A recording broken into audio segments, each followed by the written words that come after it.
What's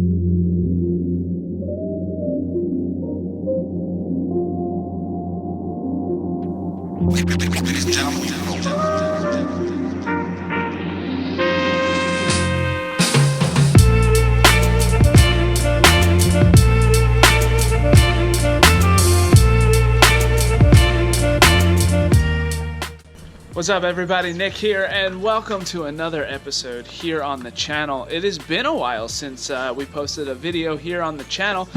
In the last video we posted, we were doing a lot of data logging to make sure that we were dialing in that tune from ZZPerformance, and good news is that we finally have it all figured out, dialed in, and ready to go.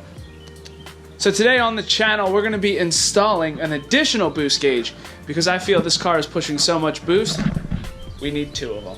So I'm just kidding, like you don't really need two boost gauges if you have a ton of boost, but thanks to a buddy CJ on the HHR forums, I was able to get myself one of the A-pillars that has the boost gauge built into it, and I feel that with the RPD display I can have that set to something else and still be able to have boost readings to see what we're doing. So let's get this thing installed in the car.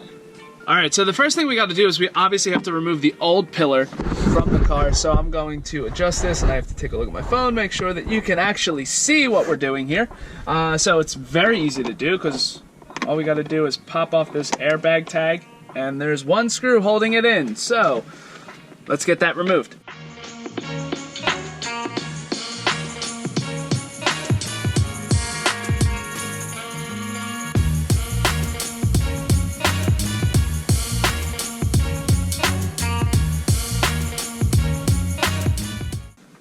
So it was pretty easy. Obviously, like you have your tweeter that's connected to one connection, and then your boost gauge is connected to another. Obviously, I guess they kept these cars wired for the boost gauge. The 2010 is the first SS, the first HHR SS that came with that RPD display that's in the center here from the factory. The cars before that, however, it used to be the A-pillar with the boost gauge, which is what we're installing right now. The cool thing is that, like I just said, obviously they were wired for that, so all you have to do is plug and play.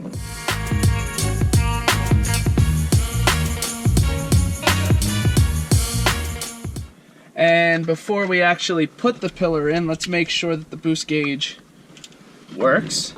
So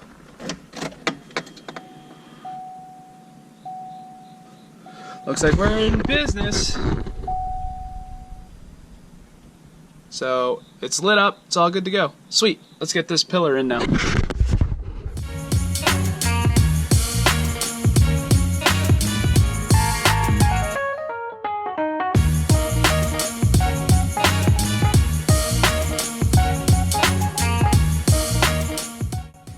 And that's it, it's in, ready to go. So easy, somebody like me could do it. The only downfall with this, some people talk about it too, is that the boost gauge is a little crooked. It's not straight. It's something that came from the factory, but you know what? Whatever. So now here's the really cool thing. I can have this car on, and I can get my boost readings from the boost gauge, and then my RPD display I can change. I don't have to have it show boost anymore. So I can have it on my air-fuel ratio. Probably for me, I would either be showing my engine power to see what I got going on here, or maybe my knock retard, the spark advance setting. I'll mess with it. We'll see what it does. So now that is in, I think what we're going to do is we're going to take this little thing for a ride. Let's actually document how fast and how much boost this thing has, but we're going to have to take a trip to Mexico.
We are back at the house.